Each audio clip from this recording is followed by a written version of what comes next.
Mannar Mathai speaking എന്ന് പറയുന്ന cinema നമ്മളെല്ലാവരും കണ്ട സിനിമയാണ്.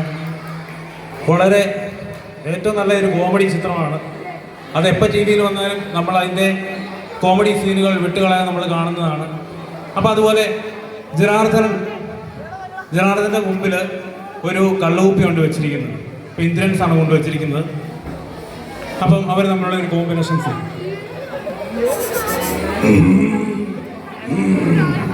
എന്താ പേര്? കൊല്ലപ്പൻ. ഇതിനിടയിൽ അങ്ങനെ ഒരു ബ്രാൻഡ് തുടങ്ങിയോ? കൊള്ളാം കൊള്ളാം. ആശാനെ, ഇനി ഞാൻ പറയുന്നത് കേൾക്കാമോ? ഇനി നീ പറയുന്നത് ഞാൻ കേൾക്കൂ, മറ്റാര് പറഞ്ഞാലും ഞാൻ കേൾക്കത്തില്ല. നീ പൊന്നപ്പനല്ലടാ, തങ്കപ്പൻ.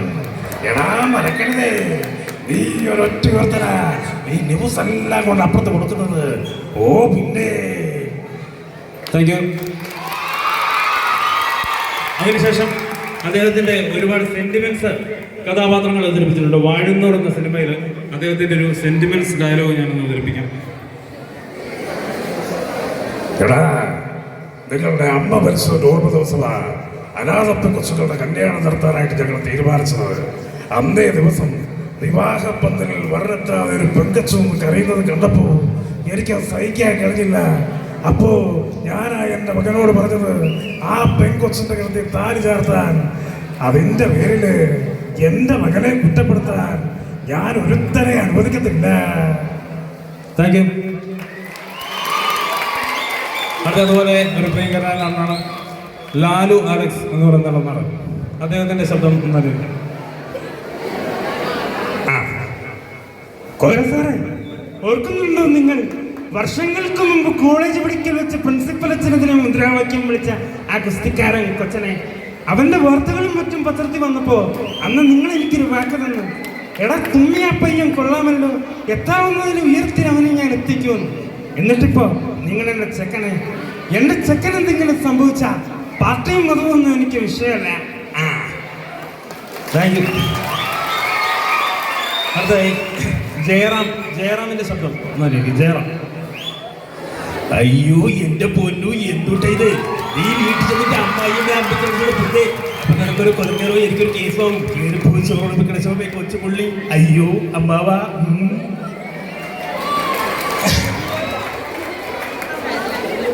അടുത്തായി നമ്മുടെ കാക്കക്കുയിൽ എന്ന സിനിമ കണ്ടാണ്. എന്ത് പറഞ്ഞാലും മനസ്സിലാകാത്ത ആൾക്കാരെന്ന് പറഞ്ഞാൽ നമുക്ക് തോന്നിപ്പിക്കുന്ന ഒരു സീനാണ് കൊച്ചിൻ ഖലീഫയും ജഗദീഷും തമ്മിലുള്ള ഒരു കോമ്പിനേഷൻ സീൻ. അത് ഒന്ന് വരും. മോനെ, നീ താക്കോലെടുത്ത് മറ്റമുടക്കിൽ ഒളിപ്പിക്കണം. ഒളിപ്പിക്കുന്ന കാര്യം ആരും അറിയാൻ പാടില്ല. എന്റെ കൈ ഇല്ലല്ലോ അച്ചായ, ഞാനത് ഒളിപ്പിച്ചു വെച്ചില്ലേ? ഒളിപ്പിച്ച് വെച്ചാൽ താക്കോല നിന്റെ തന്നെയാണല്ലോ. എന്റെ കൈ ഇല്ലല്ലോ, ഞാനത് ഒളിപ്പിച്ചു വെച്ചില്ലേ? ഇപ്പൊ താക്കോലോടുണ്ട്. മരുന്ന് കുപ്പിയില്ലേ? അവിടെ കേട്ടോ.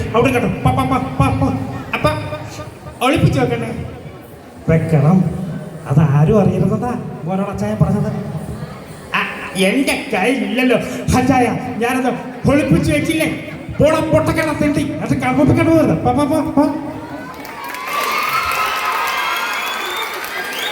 അടുത്ത നമ്മുടെ ഇന്ദ്രജിത്തിന്റെ ശബ്ദം. ഇന്ദ്രജിത്ത്. ഒരു ന്യൂ ഇയറിന്റെ തലേനാളിലാണ് ഞാൻ ആദ്യമായി കുമരങ്കേരിയിലെത്തുന്നത്.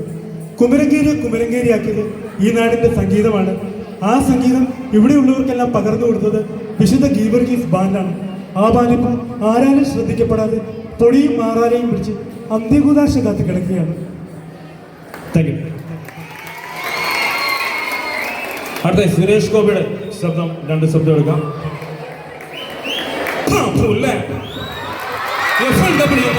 പോയ തേവക്കാട്ടുകാർ കാനാട വാലിൻ്റെ ഒരു രോമം. അത്രേ ഉള്ളൂ. ഈ രോമം കഴിക്കുന്ന കരുതി ആളെയാക്കിയിട്ടുള്ള നിന്റെ ഈ പ്രകടനം ഉണ്ടല്ലോ, അത് നിന്റെ മറ്റടുത്ത 3ാം ക്ലാസ്സിലെ പിള്ളേർക്ക് മോണായിട്ടായി പറഞ്ഞു കൊടുത്താൽ മതി. കേട്ടോണം. അയ്യോ അലോഷി. അതുപോലെ തന്നെ അദ്ദേഹത്തിൻ്റെ വേദികളിലൊക്കെ സംസാരിക്കുമ്പോൾ അദ്ദേഹത്തിൻ്റെ ഒരു ശൈലി. കത്തി വന്ന് വീഴുന്നത് മരത്തിലാണെങ്കിൽ അതിൽ നിന്നും ഇറ്റ് വീഴുന്നത് കറയാണ്. ആ കറയിൽ നിന്നും അങ്ങേക്ക് സാമ്രാജ്യങ്ങൾ പടുത്തുയർത്താം. നിരമറിച്ച് കത്തി വന്ന് വീഴുന്നത് ഒരു മനുഷ്യ ഹൃദയത്തിലാണെങ്കിൽ അതിൽ നിന്നും ഇറ്റു വീഴുന്നത് കറയല്ല, പകരം ചോരയാണ്. ആ ചോര കണ്ട് പടുത്തുയർത്തുന്ന ഒരു സന്തോഷവും എങ്ങും നിലനിൽക്കില്ല, ഒരിക്കലും നിലനിൽക്കില്ല, ആർക്കും നിലനിൽക്കില്ല എന്നും മാത്രമാണ് എനിക്ക് പറയാനുള്ളത്. നാളെ രാത്രി 8 മണിക്ക് വീണ്ടും കണ്ടുമുട്ടാം, ഏറ്റുമുട്ടാം. സുഖനിദ്ര, ശുഭനിദ്ര ആൻഡ് ഗുഡ് നൈറ്റ്.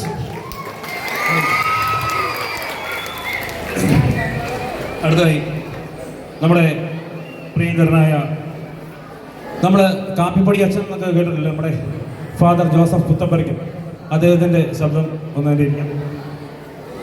പെണ്ണുങ്ങൾക്ക് ദൈവം കൊടുത്തൊരു വരമാണ് 2 രീതിയിൽ ആണുങ്ങളെ വരച്ച വരയിൽ നിർത്തുക എന്നത്.